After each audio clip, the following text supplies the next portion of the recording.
Well, a pop book is a lot more fun to read and a lot more fun to write. With a pop book, you can get away with a lot. You still need to be clued in a bit to your audience. In a pop book, you don't really want to talk down to the audience. You don't want to inadvertently talk over their heads either.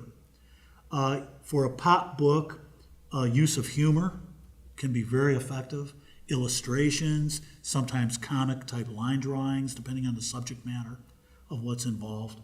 So your sentence structure, that is paragraphs, the organization of what you're trying to explain in a pop book, all that pretty much stays the same, whether it's pop or academic. So those are still fundamentally important.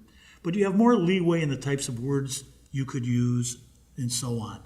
One good example, maybe the best, would be use of slang. To a certain extent, slang in a pop book is almost expected.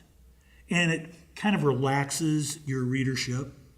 I think it plays a good role. It can be used very effectively for humor and so on. Also in a pop book, once in a while you might throw in something that seems astray, sort of something offbeat or a curveball to the reader. So it sort of jolts them or says, oh, wow, where did that come from? Or something to maybe capture or rekindle their interest as you're going.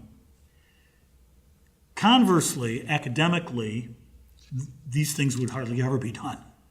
Academically, you're held to a much stricter standard, although the creation of an outline, your writing structure, paragraphs, structure, etc., your train of thought, that all still needs to be there like a pop book, but you're really held and confined, if I could use that word, to a much more stricter set of guidelines. But it's for a reason, for a more academic, more intellectual audience. The purpose of what you're writing in an academic paper is quite different. We're really not trying to entertain. And in a pop book, we very much are trying to entertain.